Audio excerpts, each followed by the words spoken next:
ಲೋಕಸಭೆಯಲ್ಲಿ ಇವತ್ತು 3 ಮಸೂದೆಗಳನ್ನು ಪಾಸ್ ಮಾಡಿಕೊಳ್ಳೋದಕ್ಕೆ ಕೇಂದ್ರ ಸರ್ಕಾರ ಇನ್ನಿಲ್ಲದ ಕಸರತ್ತು ಮಾಡಿತು. ಇದರ ಹೊರತಾಗಿ ಪ್ರಧಾನಿ ನರೇಂದ್ರ ಮೋದಿ ಸರ್ಕಾರಕ್ಕೆ ಇವತ್ತು ತೀವ್ರ ಮುಖಭಂಗ ಆಯಿತು. ಲೋಕಸಭೆಯಲ್ಲಿ ಮಹಿಳಾ ಮೀಸಲಾತಿ ಮಸೂದೆಗೆ ಸೋಲಾಯಿತು. ಇದು ರಾಜಕೀಯ ಪ್ರೇರಿತ ಆಗಿದೆ. ಅದು ಕೂಡ ಪಂಚರಾಜ್ಯ ಚುನಾವಣೆಗಳ ಸಂದರ್ಭದಲ್ಲಿ ಈ ಮಸೂದೆಯನ್ನ ತಂದಿರುವಂತದ್ದು ರಾಜಕೀಯ ಪ್ರೇರಿತ. ಮಹಿಳೆಯರಿಗೆ ನೀವು ಮೀಸಲಾತಿ ಕೊಡಬೇಕು ಅನ್ನೋ ಕಾರಣಕ್ಕೋಸ್ಕರ, ಸಮಾನತೆಗೋಸ್ಕರ ತರ್ತಾ ಇರೋದಲ್ಲ ಅಂತ ವಿಪಕ್ಷಗಳು ಈ ವಿಚಾರಕ್ಕೆ ಸಂಬಂಧಪಟ್ಟಂತೆ ಕಿಡಿಕಾರದವು. ಮೀಸಲಾತಿ ಮಸೂದೆಗೆ ಸೋಲಾಯಿತು. ಮಹಿಳಾ ಮೀಸಲಾತಿ ತಿದ್ದುಪಡಿ ಆಗಬೇಕಾಗಿತ್ತು. ಆದರೆ ಮಸೂದೆಗೆ ಇವತ್ತು ಭಾರಿ ಹಿನ್ನಡೆ ಆಯಿತು. 3/2 ಬಹುಮತ ಪಡೆಯೋದಕ್ಕೆ ಕೇಂದ್ರ ಸರ್ಕಾರ ವಿಫಲ ಆಯಿತು. NDA ಒಕ್ಕೂಟ ವಿಫಲವಾಯಿತು. ಈ ವಿಚಾರದಲ್ಲಿ ಮತದಾನದ ಒಂದು ಪ್ರಕ್ರಿಯೆ ಇವತ್ತು ಸರಿಸುಮಾರು 489 ಮಂದಿ ಸಂಸದರು ಮತದಾನ ಮಾಡಿದ್ರು. ಒಟ್ಟು 540 ಜನ. ಇದರಲ್ಲಿ 489 ಮಂದಿ ಸಂಸದರು ಮಾತ್ರ ಮತದಾನ ಮಾಡಿದ್ರು. ಇನ್ನು ತಿದ್ದುಪಡಿ ಪರವಾಗಿ ಒಟ್ಟು 278 ಮಂದಿ ಮತ ಚಲಾವಣೆ ಮಾಡಿದ್ರೆ, ಮೀಸಲಾತಿ ವಿರುದ್ಧವಾಗಿ 211 ಮಂದಿ ಮತ ಚಲಾವಣೆ ಮಾಡಿದ್ರು. ಇದು ಸಂವಿಧಾನ ತಿದ್ದುಪಡಿ ಆಗಿದ್ದರಿಂದಾಗಿ ಬಹಳಷ್ಟು ಅಗತ್ಯವಾಗಿರುತ್ತೆ. ಅದರಲ್ಲೂ ಕೂಡ ಬೇರೆ ಕಾನೂನುಗಳಾಗಿದ್ದರೆ ಓಕೆ, ಆದರೆ ಸಂವಿಧಾನದಲ್ಲಿ ತಿದ್ದುಪಡಿ ಮಾಡಿದಂತಹ ಸಂದರ್ಭದಲ್ಲಿ 2/3 ಮೆಜಾರಿಟಿ ಅಂತ ನಾವೇನು ಕರಿತೀವಿ, ಅಂದರೆ ಲೋಕಸಭೆಯಲ್ಲಿ ರಾಜ್ಯಸಭೆಯಲ್ಲಿ ಇರುವಂತಹ ಒಟ್ಟು ಮತಗಳಲ್ಲಿ 66.7% ಓಟ್ಗಳನ್ನು ತನ್ನ ತೆಕ್ಕೆಗೆ ತೆಗೆದುಕೊಳ್ಳುವಂಥದ್ದು ಆ ಸರ್ಕಾರದ ಆದ್ಯ ಕರ್ತವ್ಯ, ಕೆಲಸ ಕೂಡ ಹೌದು. ಹೀಗಾಗಿ ಇಷ್ಟು ಮತಗಳನ್ನು ಸೆಳೆಯುವಲ್ಲಿ, ಸಂಸದರ ಮತಗಳನ್ನು ಸೆಳೆಯುವಲ್ಲಿ ವಿಫಲವಾಯಿತು. ಇನ್ನು ಮತಗಳ ವಿಭಜನೆ ನಂತರ ಮಹಿಳಾ ಮಸೂದೆ ಪ್ರಸ್ತಾವನೆಗೆ ಸೋಲಾಯಿತು. ಬಿಲ್ ವಿರುದ್ಧ ಒಟ್ಟು 278 ಸದಸ್ಯರು, ಪರವಾಗಿ 211 ಸದಸ್ಯರು ಮತ ಚಲಾವಣೆ ಮಾಡಿದರು. ಒಟ್ಟು 489 ಸಂಸದರು ಮತದಾನ ಪ್ರಕ್ರಿಯೆಯಲ್ಲಿ ಭಾಗಿಯಾದರು. ದೇಶದ ಮಹಿಳಾ ಧ್ವನಿಗೆ ಬಲ ನೀಡೋದಕ್ಕೆ ಲೋಕಸಭೆ ಒಪ್ಪಲಿಲ್ಲ. ವಿಪಕ್ಷದ ಸಣ್ಣ ಪುಟ್ಟ ಕೆಲವು ಪಕ್ಷಗಳು ಕೂಡ ಒಪ್ಪಲಿಲ್ಲ. ಯಾಕಂದ್ರೆ ಡಿಲಿಮಿಟೇಷನ್ನು, ಕ್ಷೇತ್ರಗಳ ಪುನರ್ವಿಂಗಡಣೆ ವಿಚಾರಕ್ಕೆ ಸಂಬಂಧಪಟ್ಟಂತೆ ಈ ಉತ್ತರದ ರಾಜ್ಯಗಳಲ್ಲಿ ಬಿಜೆಪಿ ಪಾರುಪತ್ಯ ವಹಿಸ್ಕೊಳ್ಳೋದಕ್ಕೆ, ಅಲ್ಲಿ ತನ್ನ ಬಲವನ್ನು ಹೆಚ್ಚಿಸ್ಕೊಳ್ಳೋದಕ್ಕೆ ಈ ರೀತಿ ಮಾಡ್ತಾ ಇದೆಯಂತ ಸಣ್ಣ ಪುಟ್ಟ ಪಕ್ಷಗಳಲ್ಲೂ ಅದರಲ್ಲೂ ಕೂಡ ದಕ್ಷಿಣದ ರಾಜ್ಯಗಳು ಇದಕ್ಕೆ ಒಪ್ಪಿಗೆ ಸೂಚಿಸಲಿಲ್ಲ. ಹೀಗಾಗಿ ಅಗತ್ಯ ಮತಗಳನ್ನು ಕ್ರೋಢೀಕರಿಸುವಲ್ಲಿ NDA ಸರ್ಕಾರ ವಿಫಲ ಆಯಿತು. 3/2 ಮತಗಳನ್ನು ಪಡೆಯೋದಕ್ಕೆ ಸರ್ಕಾರ ವಿಫಲ ಆಯಿತು. ನೋಡಿ, ಭಾರತದ ಸಂವಿಧಾನ ಆರ್ಟಿಕಲ್ 249 ಅನ್ವಯ ರಾಜ್ಯಸಭಾ ರೆಸೊಲ್ಯೂಷನ್ ಏನಿದೆ ಅದರ ಪ್ರಕಾರವಾಗಿ 2/3 ಮೆಜಾರಿಟಿ ಬೇಕೇ ಬೇಕು.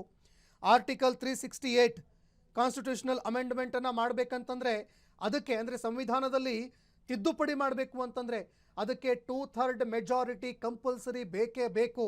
66.7% ಮತದಾನ, ಅಷ್ಟು ಜನ ಸಂಸದರ ಒಂದು ಬೆಂಬಲ ಬೇಕಾಗತ್ತೆ.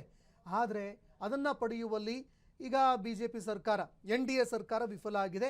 ಕೆಲವು BJPಯ ಮೈತ್ರಿಕೂಟದಲ್ಲಿರುವಂತಹ ಪಕ್ಷಗಳೂ ಕೂಡ ಇದಕ್ಕೆ ವಿರೋಧವನ್ನು ವ್ಯಕ್ತಪಡಿಸಿದ್ದಾವೆ.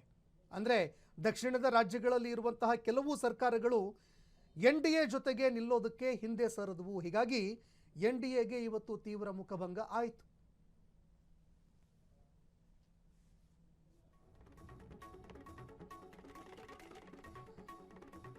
ಇನ್ನು ಬಹಳಷ್ಟು ಇಂಪಾರ್ಟೆಂಟ್ ಆಗಿರುವಂತಹ ಕಾನೂನಾಗಿತ್ತಿದು. ಈ ಸಂವಿಧಾನದ ತಿದ್ದುಪಡಿ ಆಗಿದ್ದೇ ಆದರೆ ಆಗ ಮಹಿಳೆಯರು ನಮ್ಮನ್ನು 2ನೇ ದರ್ಜೆಯ ಪ್ರಜೆಗಳ ರೀತಿಯಲ್ಲಿ ಕಾಣಲಾಗ್ತಾ ಇದೆ ಅನ್ನೋ ಒಂದು ಆಕ್ರೋಶ, ಈವರೆಗೆ ಇದ್ದಂತಹ ಒಂದು ಮೀಸಲಾತಿಯಲ್ಲಿ ಕೆಲವು ಬೆರಳೆಣಿಕೆಯಷ್ಟು ಮಹಿಳೆಯರು ಮಾತ್ರ ಲೋಕಸಭೆಯನ್ನು ನೋಡುವಂತಾಗಿತ್ತು. ದೇಶದ ಧ್ವನಿಯಾಗೋದಕ್ಕೆ ಇದು ಭಾರಿ ಹಿನ್ನಡೆಯಾಗಿತ್ತು. ಮಹಿಳಾ ಧ್ವನಿ ನಮ್ಮ ದೇಶದ ಸಂಸತ್ತಿಗೆ ತಲುಪೋದಕ್ಕೆ ಇದು ಬಿಗ್ಗೆಸ್ಟ್ ಒಂದು ರೋಡ್ ಬ್ರೇಕ್ ಆಗಿತ್ತು ಅಂತ ಹೇಳಿದ್ರು ಕೂಡ ತಪ್ಪಾಗೋದಿಲ್ಲ. ಆದರೆ ಕೇಂದ್ರ ಸರ್ಕಾರದ ನಿಯತ್ತು ಮಹಿಳೆಯರಿಗೆ ಸಮಾನತೆ ಕೊಡುವಂಥದ್ದಲ್ಲ ಅಂತ ವಿಪಕ್ಷಗಳು ಆಕ್ರೋಶ ಹೊರಹಾಕ್ತಾ ಇದ್ದಾವೆ. ಡಿಲಿಮಿಟೇಷನ್ ಏನು ಮಾಡ್ತಾ ಇದ್ದೀರಾ, ಈ ವಿಚಾರದಲ್ಲಿ ಕ್ಲಿಯರ್ ಮಾಡಿ. ನೀವು ಮೊದಲು ನೀವೇನು ಡಿಲಿಮಿಟೇಷನ್ ಮಾಡಬೇಕು, 850ಕ್ಕೂ ಹೆಚ್ಚು ಲೋಕಸಭಾ ಕ್ಷೇತ್ರಗಳನ್ನು ಮಾಡಬೇಕು ಅಂದ್ಕೊಂಡಿದ್ದೀರಾ? ಅದರಲ್ಲಿ ಮೊದಲು ಕ್ಲಿಯರ್ ಕಟ್ಟಾಗಿ ಆ ರಾಜ್ಯಗಳನ್ನು ನಿಮ್ಮ ಒಂದು ಬೆಂಬಲಕ್ಕೆ ತೆಗೆದುಕೊಳ್ಳೋದಕ್ಕೆ, ಆ ರಾಜ್ಯಗಳ ಅಸಮಾಧಾನ ಏನಿದೆ ಅದಕ್ಕೆ ಸರಿಯಾದ ರೀತಿಯಲ್ಲಿ ನೀವು ಸ್ಪಷ್ಟೀಕರಣ ಕೊಡಿ ಸ್ವಾಮಿ ಅಂತ ವಿಪಕ್ಷಗಳು, ಅದರಲ್ಲೂ ಕೂಡ ದಕ್ಷಿಣದ ರಾಜ್ಯಗಳು ಪ್ರಬಲವಾಗಿ ಬೇಡಿಕೆಯನ್ನು ಇಡೋದಕ್ಕೆ ಮುಂದಾದವು.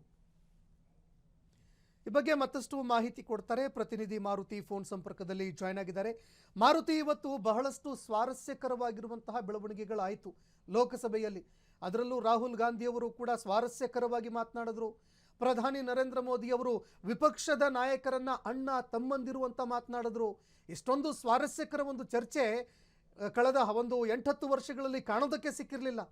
ಆದರೂ ಕೂಡ ಮಹಿಳೆಯರಿಗೆ ಸಮಾನತೆ ಕೊಡೋದ್ರಲ್ಲಿ ನಮ್ಮ ಸಂಸತ್ತು ವಿಫಲವಾಯ್ತಾ? ಏನೇನೆಲ್ಲ ಚರ್ಚೆ ಆಯಿತು? ಯಾವ ವಿಚಾರಕ್ಕೆ ವಿಪಕ್ಷಗಳು ಹಿಂದೆ ಸರಿದ್ವು? ಈ ಬಗ್ಗೆ ಮತ್ತಷ್ಟು ಮಾಹಿತಿ ಕೊಡೋದಾದ್ರೆ. ಸಂತೋಷ್, ಇವತ್ತು ಲೋಕಸಭೆಯಲ್ಲಿ ಏನು ಮಹಿಳೆಯರಿಗೆ 33% ಮೀಸಲಾತಿ ಕೊಡ್ಬೇಕೆಂಬ ಬಗ್ಗೆ ಕಲಾಪವನ್ನು ಕರೆಯಲಾಗಿತ್ತು. ಇದ್ರ ಬಗ್ಗೆ ಸಾಕಷ್ಟು ಜನರು ಕೂಡ ಚರ್ಚೆ ಮಾಡೋದು. ಅಂದ್ರೆ ಮೋದಿಯವರು ಕೂಡ ಸಾಕಷ್ಟು ರಿಕ್ವೆಸ್ಟ್ ಮತ್ತೆ ಅದೇ ರೀತಿಯಾದಂತ ಮಹಿಳೆಯರಿಗೆ ಮೀಸಲಾತಿ ಅಗತ್ಯ ಇದೆ, ಹಾಗಾಗಿ ನೀವೆಲ್ಲರೂ ಕೂಡ ಸಪೋರ್ಟ್ ಮಾಡ್ಬೇಕಂತ ಕೂಡ ಒತ್ತಾಯವನ್ನ ಮಾಡಿದ್ರು. ಆದ್ರೆ ರಾಹುಲ್ ಗಾಂಧಿ ಅವರು ಕೂಡ ಇದ್ರ ಬಗ್ಗೆ ಸಾಕಷ್ಟು ಸವಿವರವಾಗಿ ಕೂಡ ಮಾತನಾಡಿದ್ರು.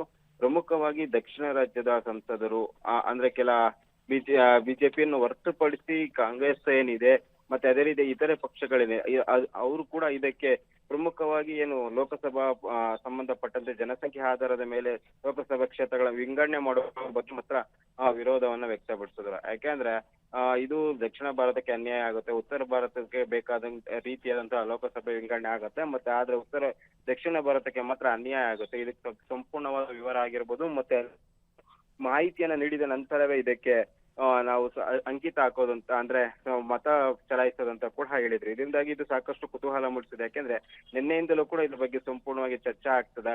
ಮೋದಿಯವರು ಕೂಡ ಇದ್ರ ಬಗ್ಗೆ ಬಿಲ್ ಪಾಸ್ ಆಗುತ್ತೆ ಅಂತಾನೆ ಕೂಡ ನಂಬಿದ್ರು. ಇದಕ್ಕೆ ಸಂಬಂಧಪಟ್ಟಂತೆ ನೋಡೋದಾದ್ರೆ ನಾವು ಇರುವಂತ ಅಂದ್ರೆ ವಿಧಾನಸಭಾ ಅಂದ್ರೆ ಲೋಕಸಭಾ ಸದಸ್ಯರಲ್ಲಿ 2% ಓಟನ್ನ ಅಂದ್ರೆ 3ರಲ್ಲಿ 2 ಭಾಗದಷ್ಟು ಮತ್ತಷ್ಟು ಜನ ಏನು ಸಂಸದಿದ್ರೆ ಅವಾಗ ಮತ ಹಾಕಿದ್ರೆ ಮಾತ್ರ ಬಿಲ್ ಪಾಸ್ ಆಗುವಂಥದ್ದು.